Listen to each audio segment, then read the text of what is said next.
আসসালামু আলাইকুম প্রিয় শিক্ষার্থীবৃন্দ, সাবাইটি থেকে আমি শাহাদাত শুক্ল আবারও আপনাদের সামনে হাজির হয়েছি মাইক্রোসফট ওয়ার্ডের একটি টিউটোরিয়াল নিয়ে। তো আজ আমরা যেটি উপস্থাপন করতে যাচ্ছি সেটি হচ্ছে ইনসার্ট মেনু। দেখুন, আমাদের এখানে যতগুলো মেনু রয়েছে, এইখানে আমাদের অনেকগুলো মেনু রয়েছে।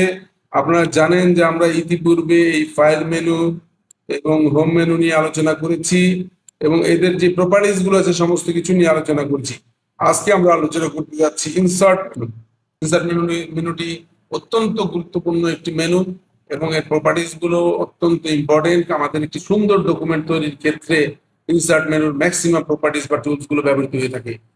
তো শুরু করা যাক প্রিয় শিক্ষার্থীবৃন্দ আমাদের আজকের টিউটোরিয়াল। আপনারা যদি মাইক্রোসফট ওয়ার্ডের 2010 ছাড়া অন্য কোনো ভার্সন ব্যবহার করে থাকেন তাহলে হয়তো ইন্টারফেসটি দেখতে একটু ভিন্ন হতে পারে, কিন্তু ইনসার্ট মেনুর যে প্রপার্টিজ গুলো সেগুলো মূলত আপনারা একই পাবেন, হয়তো 19-20। তো যাই হোক, দেখুন এট ফার্স্ট আমাদের এখানে যে অপশনটি রয়েছে সেটা এখানে রয়েছে কভার পেজ। তারপরের যে অপশনটি আছে সেটা হচ্ছে ব্ল্যাঙ্ক পেজ, এরপর আছে page break, table, picture, clipart. ভিডিওটি ছোট করার স্বার্থে আমরা এই কয়েকটি অপশন নিয়ে আলোচনা করব, পরবর্তী ভিডিওতে আমরা আবার পরের অপশনগুলো নিয়ে আলোচনা করব। আমরা লরেম ইপসাম থেকে কিছু টেক্সট, কিছু ছবি, কিছু অবজেক্ট নিয়ে একটি ডকুমেন্ট তৈরি করে রেখেছি। এখন আমাদের যদি মনে হয় যে আমাদের এখানে একটি কভার পেজ দরকার, তো মাইক্রোসফট ওয়ার্ডের এই ভার্সনটিতে তারা চমৎকার চমৎকার কিছু কভার পেজ টেমপ্লেট আকারে রেখে দিয়েছে। আমরা এখান থেকে খুব সহজেই এই টেমপ্লেট গুলো সিলেক্ট করে কাজ করতে পারি। দেখুন, আমি কভার পেজে ক্লিক করলাম এবং সাথে সাথে একটি ড্রপ ডাউন মেনুতে আমাদের অসংখ্য কভার পেজ কিন্তু এখানে চলে এসেছে। তো আমরা এখান থেকে যে কোনো একটি কভার পেজ সিলেক্ট করতে পারি আমাদের পছন্দ মতো। ধরুন আমি এই কভার পেজটিকে যদি সিলেক্ট করতে চাই, এর নাম হচ্ছে পার্সপেক্টিভ। তো পার্সপেক্টিভ এই কভার পেজটা আমি সিলেক্ট করলাম, ক্লিক করে দিলাম। দেখুন, এক ক্লিকে কি চমৎকার একটি কভার পেজ আমাদের তৈরি হয়ে গেছে ডকুমেন্টের জন্য। সুন্দর একটি ফটোগ্রাফ নিয়ে এবং টেক্সট গুলোকে সুন্দর বিন্যস্ত করে একটি আমাদের টেমপ্লেট তৈরি হয়ে গেছে। এইভাবে আমরা এক ক্লিকে টেমপ্লেট তৈরি করতে পারি।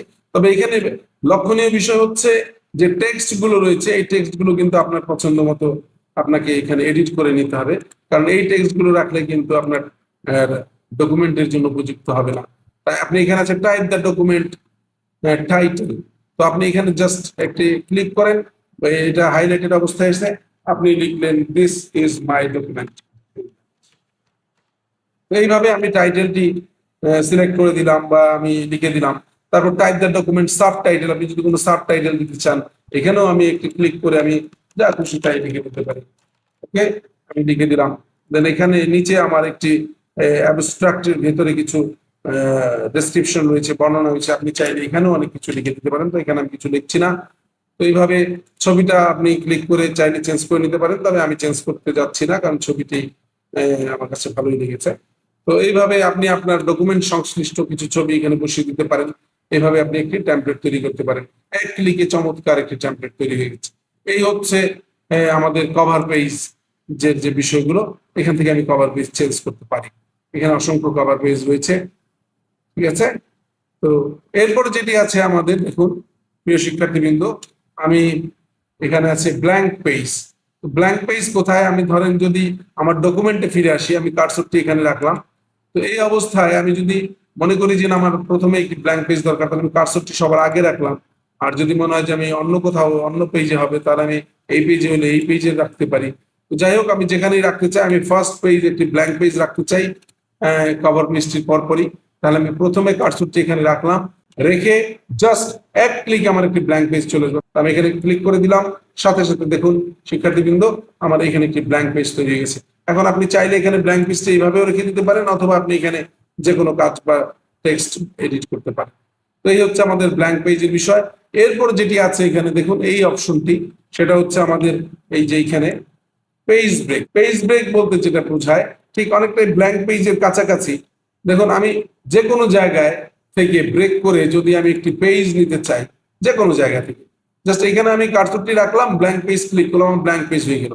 আর আমি এখান থেকে জাস্ট ধরেন আমি একটি ডকুমেন্টের মধ্যবর্তী অবস্থা থেকে একটি ব্ল্যাঙ্ক পেজ তৈরি, ধরেন এই যে লাভ ইফ সাম সিম্পলি, আমি এই হ্যাজ প্রথম লাইনটি রেখে এখান থেকে আমি একটি ব্রেক তৈরি করতে চাচ্ছি আরেকটি নতুন পেজে। আমি চাচ্ছি যে আমার এই 2 লাইন সহ নিচের ডকুমেন্ট গুলো আরেকটি পেজে চলে যাবে, আর আমার এই উপরের লাইনটি বা এখান থেকে শুরু করে এই লাইন থেকে শুরু করে এই উপরের অপশনগুলো একটি পেজে থাকবে। তার মানে এখান থেকে আমি একটু ভেঙে ফেলতে চাচ্ছি পেজটাকে, তাহলে এখানে আমি কার্সরটি রেখে জাস্ট আমি এখানে পেজ ব্রেকে ক্লিক করে দেব। তো ক্লিক করে দিলে দেখতে পাচ্ছেন আমার এখানে কিন্তু এই যে আগের লেখাগুলো এই পেজে রয়ে গেছে, আর কার্সরের পরবর্তী লেখাগুলো নিয়ে আমার নতুন আরেকটি ব্রেক করে আরেকটি নতুন পেজ তৈরি হয়েছে। তো এটা আমি আনডু করছি কন্ট্রোল জেড করে। তো এখানে আমি যদি কার্সরটা রেখে, এটার একটি কিবোর্ড কমান্ড রয়েছে খুব চমৎকার, আপনি কার্সরটি যে কোনো জায়গায় রেখে কিবোর্ড থেকে কন্ট্রোল চেপে ধরে এন্টার বাটন প্রেস করে দিলেই কিন্তু পেজ ব্রেকটি হচ্ছে। এটাই হচ্ছে কিবোর্ড কমান্ড। এটা যদি আপনি ওইভাবে ব্ল্যাঙ্ক পেজও নিতে চান তাও হবে। আপনি একদম কার্সরটি এই মাথায় ডকুমেন্টের শুরুতে রেখে আমি যদি এখান থেকেও কন্ট্রোল এন্টার প্রেস করি তাহলে কিন্তু আমার একটি ব্ল্যাঙ্ক পেজ তৈরি হচ্ছে। তার মানে আমি ব্ল্যাঙ্ক পেজ হোক পেজ ব্রেক হোক আপনি যে কোনো কাজই কন্ট্রোল এন্টার দিয়ে করতে পারবেন। এই ছিল আমাদের ব্ল্যাঙ্ক পেজ এবং পেজ ব্রেক। তো এখন যেটি আমরা এখানে দেখবো এটা হচ্ছে আমাদের টেবিল। টেবিল অপশনটি দেখবো, অত্যন্ত ইম্পর্টেন্ট একটি প্রপার্টিজ বা টুলস এই মাইক্রোসফট ওয়ার্ডের, যেটা খুবই খুবই কাজে লাগে। এবং এই টেবিল ছাড়া আপনি কিন্তু মাইক্রোসফট ওয়ার্ড কখনোই পরিপূর্ণরূপে কাজ করতে পারবেন না। আমি টেবিল মেনু যদি ক্লিক করি, দেখুন এইখানে একটি ড্রপ ডাউন ওপেন হয়েছে এবং এইখান থেকে আমাদের একটি টেবিল রেডি অবস্থায় আছে। আমি জাস্ট ক্লিক করা মাত্র আপনারা দেখতে পাচ্ছেন নিচে, আমি যদি একটু কার্সরটাকে এখানে রাখি, কার্সরটাকে এখানে রাখলাম, এবার আমি এখানে ক্লিক করে এখানে যাচ্ছি, দেখুন টেবিলটি তৈরি হয়ে যাচ্ছে। আমি যত যাচ্ছি অটোমেটিক্যালি কিন্তু একটি টেবিল তৈরি হচ্ছে, খুব মজা। এখানে জাস্ট এই অবস্থায় আমি যদি এখন এখানে একটু ক্লিক করে দিই তাহলে টেবিলটি আমার ওখানে আঁকা হয়ে যাবে। তো আমি যদি আবার একটু সরিয়ে নিই, ধরেন আমি এখানে নিয়ে আসলাম, টেবিলটাকে আমি একটু ছোট করে নিতে যাচ্ছি, রো কলাম কমিয়ে দিতে যাচ্ছি, আমি জাস্ট এখানে একটু ক্লিক করে দিলাম, জাস্ট আমার একটি ক্লিকেই কিন্তু টেবিলটা তৈরি হয়ে গেছে। তো এই টেবিল আমি যদি এখানে ক্লিক করি টেবিলটি সিলেক্ট হবে। টেবিলের এগুলোকে বলা হচ্ছে কলাম, আপনারা জানেন। তো টেবিল নিয়ে আমি শুধুমাত্র আরেকটি ভিডিও তৈরি করবো শুধুমাত্র টেবিল, কারণ টেবিলের মধ্যে অনেক কাজ রয়েছে। কেননা দেখেন আপনার টেবিলটি তৈরি হওয়ার সাথে সাথে আমরা কিন্তু ইনসার্ট মেনুতে নাই, এখন আমাদের এই প্রপার্টিসটা কিন্তু চেঞ্জ হয়ে গিয়েছে। দেখেন আমাদের এই প্রপার্টিসটা চেঞ্জ হয়ে গেছে, আমরা এখন আছি ডিজাইন মেনুতে এবং নিচের প্রপার্টিস গুলো সমস্ত ডিজাইন মেনু থেকে কিন্তু চলে আসছে। তার মানে এখন আমরা টেবিলের ডিজাইন মেনুতে আছি। তো এটা অটোমেটিক্যালি চেঞ্জ হয়ে যায়, তো যে কারণে আমরা কিন্তু এখানে এটা রাখতে চাই না। তো টেবিল নিয়ে আমি সামনে আরেকটি ভিডিও তৈরি করবো ইনশাল্লাহ, আপনারা সেখানে দেখবেন। তো আমি ফিরে আসছি ইনসার্ট মেনুতে। ইনসার্ট আমি টেবিলের এখানে আরো অনেক অপশন আছে। হ্যাঁ, আমি এটাকে যদি আমি এখান থেকে সিলেক্ট করি, এভাবে সিলেক্ট করে এই যে বাইরে একটু আমার সিলেকশন অবস্থায় আছে দেখতে পাচ্ছেন, এই অবস্থায় আমি ব্যাক স্পেস দিয়ে দিলে কিন্তু টেবিলটি কেটে যাবে। তো এখন আমি টেবিলটি থেকে এখান থেকে ইনসার্ট টেবিল, এখান থেকে টেবিল আঁকতে পারি, ড্র টেবিল থেকে আঁকতে পারি, তারপরে স্প্রেডশিট এক্সেল থেকে আনতে পারি, কুইক টেবিল তৈরি করতে পারি। এগুলো নিয়ে আমরা বিস্তারিত পরবর্তীতে শুধু টেবিল নিয়ে একটি টিউটোরিয়াল তৈরি করবো সেটা। তাহলে আমাদের বাকি রইল এখন হচ্ছে আমাদের এই যে পিকচার আর হচ্ছে ক্লিপার, এই অপশনগুলো নিয়ে এখন আমি আলোচনা করতে যাচ্ছি। তো দেখুন এটা হচ্ছে আমাদের পিকচার। আমি যদি এইখানে একটু পিকচার আনতে চাই, পিকচার মানে ছবি বা ইমেজ, আপনি যদি ছবি এখানে আনতে চান, দেখুন এই যে আমরা নিচে যে ছবিগুলো নিচে যে এরকম ছবি আনতে চাই, এই ছবিটা কিন্তু আমার এই যে নড়ছে, আমি ক্লিক করছি নড়ছে। তো আমরা দেখি যে কি হয়। আমি প্রথমে যদি একটি ছবি আনি, আমি কার্সরটিকে যেখানে রাখলাম এইখানে আমার কার্সরটি আছে, কার্সরটি যেখানে রাখবো সেখানে কিন্তু আমার পিকচারটি ইনসার্ট হবে। আমি এখান থেকে জাস্ট পিকচারে ক্লিক করে দিলাম। ক্লিক করে দিলে আমার এখান থেকে ব্রাউজ করতে হবে যে আমার কোথায় পিকচার আছে। আমি পিকচারে ক্লিক করলাম, এখানে সেভ পিকচার, দেখা যাচ্ছে এইখানে আমার একটি, আমার এইখানে আসলে তেমন কোনো ছবি আসলে নেই। তাই আমি এই পিকচার থেকে একটি ছবি আছে এখানে, আমি এই ছবিটি নিলাম। তো আমি এই ছবিটিতে এখানে ক্লিক করে এখান থেকে ইনসার্ট ক্লিক করে দিলাম। তো সাথে সাথে আমার ছবিটি কিন্তু চলে এসেছে আমার কার্সরের অবস্থানে। তো এখানে দেখতে পাচ্ছেন আমরা এখানে একটি বাউন্ডিং বক্স রয়েছে, এখানে অনেকগুলো বিন্দু দেখা যাচ্ছে। এই বিন্দুগুলোকে ধরে আমরা ছবিটাকে ছোট বড় করতে পারি। আমি কর্নার থেকে ধরে উপর দিকে ড্র্যাগ করে দিলাম, তাহলে এটা ছোট হয়ে গেল। যে কোনো জায়গায় আমি যদি এখান থেকে পাশ থেকে ধরে টেনে ছোট করে বড় করে দিই তাহলে বড় ছোট হয়ে যাবে। আমি নিচ থেকে টেনে এইখান থেকে ধরে টেনে বড় ছোট করে দিতে পারি। কিন্তু যেটি লক্ষণীয় সেটি হচ্ছে আমি এই ছবিটির উপরে যদি নিয়ে যাই, যে আমার কার্সরটি এখন যে অবস্থায় দেখাচ্ছে, মাউস পয়েন্টারটি, আমার মাউস পয়েন্টারটি এখন যে অবস্থায় দেখাচ্ছে, এই অবস্থায় টেনে ধরে এটা নিয়ে আসলে সরে যাওয়ার কথা, দেখুন এটা কিন্তু সরছে না। আমি যদি স্ক্রল করে একটু নিচে যাই, আমার এই যে এখানে ছবিটি আছে দেখুন, এটার উপরে আমি এইভাবে চেপে ধরে টান দিলে ছবিটি কিন্তু যে কোনো জায়গায় আমি মুভ করতে পারছি।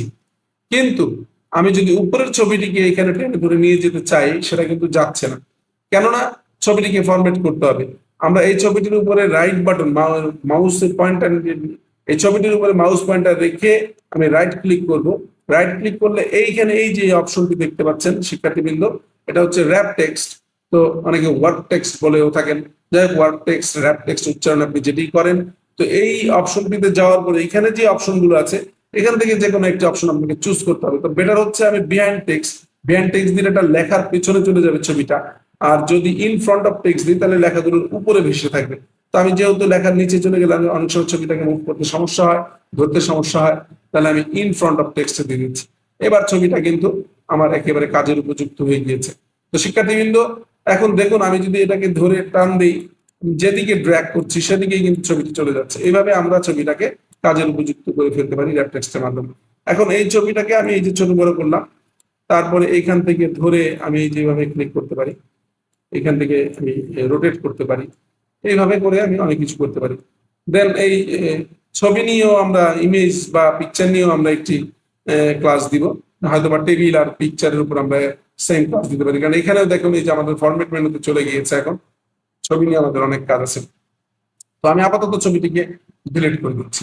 এরপরে আমরা যদি ইনসার্টে আবার যাই, সেখানে দেখেন এই যে ক্লিপ আর্ট, এটাও ছবি নিয়ে কাজের একটি টুলস। আমি এখানে ক্লিক করলাম, ক্লিক করলে আমার এই যে ডান পাশে একটি প্যানেল চলে এসেছে, সাইড প্যানেল। আমি যদি এখান থেকে গোতে ক্লিক করি তাহলে এখানে আমার অপশনটির মধ্যে অসংখ্য ছবি চলে এসেছে। তবে এই ছবিগুলোর পার্থক্য হচ্ছে এগুলো সরাসরি ইমেজ নয়, ক্লিপ আর্ট মানে আর্ট জাতীয় কিছু ছবি আছে এখানে।